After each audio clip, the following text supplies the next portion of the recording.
So you're probably aware of the heist at the Louvre at this point. I'll quickly go through what happened because it's really fun to have a kind of classic old worldy Michael Caine style heist, isn't it? Most things that happen in the digital world now are just virtual and online. Oh no, someone hacked 100 billion worth of bitcoins out of someone's account. So okay, but nothing really happened. Just numbers went somewhere or something like that. No, this is like a proper old school heist. A return to tradition, as it were. And so it's actually really, really interesting and rather amusing.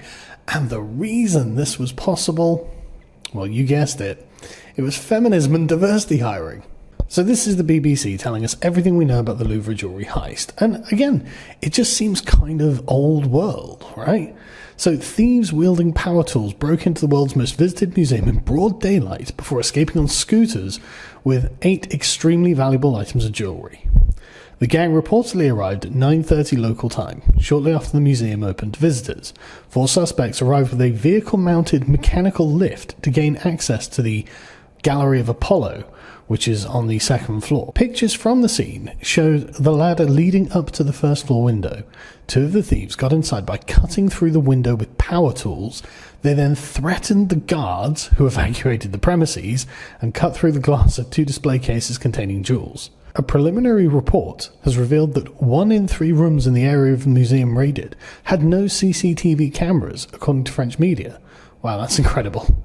Police say the thieves were inside for 4 minutes and made their escape on 2 scooters waiting outside at 9:38 a.m.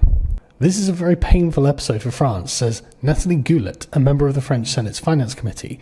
We're all disappointed and angry. It's difficult to understand how it happened so easily. Apparently, the gallery's localized alarm was recently broken, and we have to wait for the investigation in order to know if the alarm was deactivated. The museum's wider alarms did sound, and staff followed protocol by contacting security forces and protecting visitors. The gang tried to set fire to their vehicle outside, but were prevented by the intervention of a museum staff member. Footage of the theft showed the masked robbers calmly entering and smashing display cases containing the jewels. No one was injured. The thieves seemed to be experienced and had a well-prepared plan to flee on 2 scooters. 60 investigators are working on the case, and the search is on for 4 suspects, and they're studying CCTV footage. 8 items were taken in total: a tiara and brooch belonging to Empress Eugenie, wife of Napoleon III, an emerald necklace and a pair of emerald earrings from Empress Marie-Louise, a tiara, necklace and single earring from the sapphire set that belonged to Queen Mary Amélie and Queen Hortense, and a brooch known as the reliquary brooch. So these are France's crown jewels, which of course they have no use for anymore, and so they're kept in a museum for everyone to look at. Until recently. Because the pieces are too famous, they probably can't be fenced, and because this has happened more than a day ago now, the pieces have probably been destroyed, as in broken up, to be melted down or carved into new shapes or something like that, so they can be laundered through other means, which is mad when you think about it. That's just France's crown jewels, probably gone forever. It would be miraculous if they haven't, for some reason, already destroyed them. So the question is, who is responsible for this? It's not like the Louvre hasn't been robbed before. It has several times. But in the modern day, when security is such a possibility, when we have all of the technology in the world to make sure that we can record every single person going in and out, have all sorts of electronic gadgets protecting the works of art and the historic pieces, who is responsible for this? Well, this has been going around Twitter for a while now, and it appears that it is correct. These are indeed the 2 people in charge of security at the Louvre. The museum's first female head of security and the museum's first female director. Both of them DEI hires. Absolutely, it seems to be true. Moreover, these changes are pretty damn recent. In 2023, the New York Times did a puff piece on Laurence Decazes, who is now the director of the Louvre, and she decided she was going to overhaul the museum because it was just too stuffy and elitist. As France 24 reported, to counter its elitist image, the museum will strive for a cultural democratization to make its treasures more accessible with improved presentation, labelling, curating. And we'll get back to that improved presentation very shortly. She did an interview earlier this year in which the interviewer asked, "Is security a very big issue for you?" And she replied, "A museum today is a very complex organization. We need to protect the works, but also the people working and our visitors.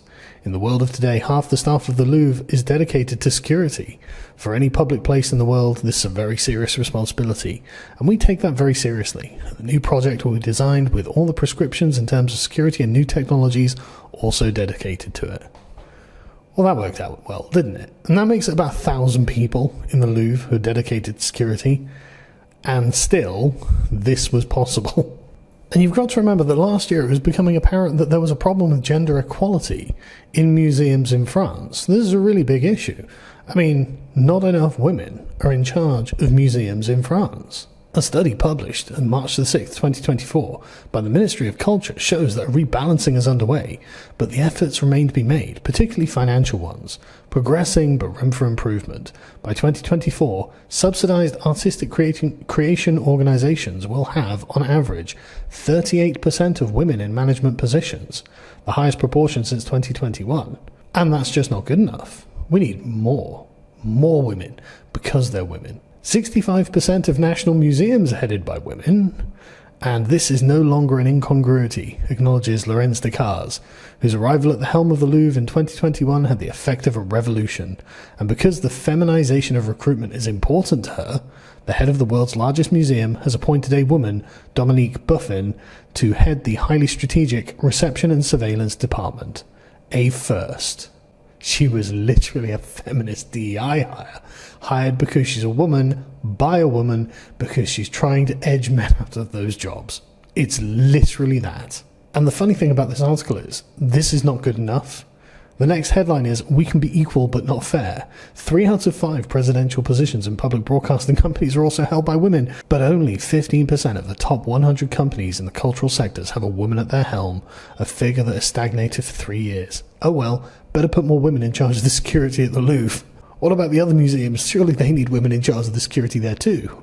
So look at Dominique Buffin. She looks very serious. She's the woman who's going to protect the most visited museum in the world, and never before has a woman held this highly strategic position. But she's been working hard over the years, and she's more than capable of the job.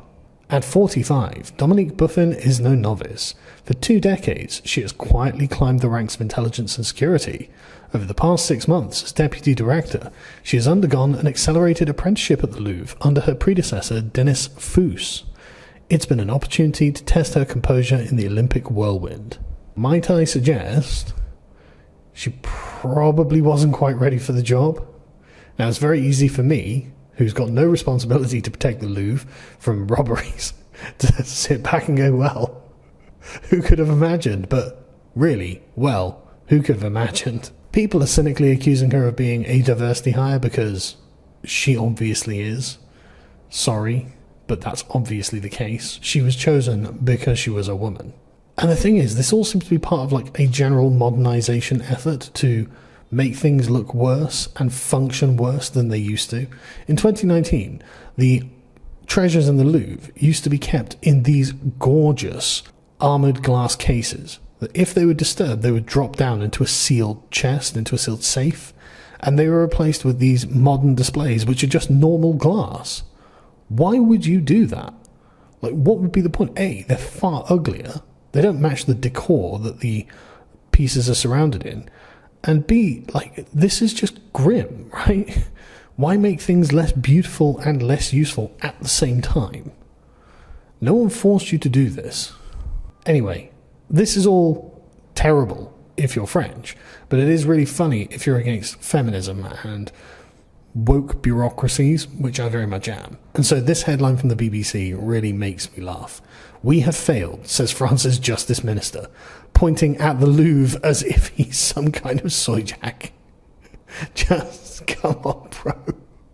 This was all because of the decisions you made, right? You made a series of choices here. Macron put the first diversity hire woman, Laurence Decazes, in charge, and she decided to put a second woman in charge of the security, because she was like, yeah, no, I want to advance women through positions of power. And suddenly the security of the Louvre has dropped significantly, and thieves can literally just come in at 9:30 in the morning, break in, scare the security guards, who apparently are not very good at what they do, and then just leave with the crown jewels of France, and they're probably destroyed by now, broken up and being sold off on some bloody Moroccan black market or something. Like, this is crazy that this is just all by choice. If you just kept it the sort of old patriarchal way, with the old patriarchal institutions, the old-fashioned protections, with, I don't know, armed guards under the steady eye of a very grim man who is keeping every angle watched, then this wouldn't have happened. And yet it has. Have we learned any lessons yet?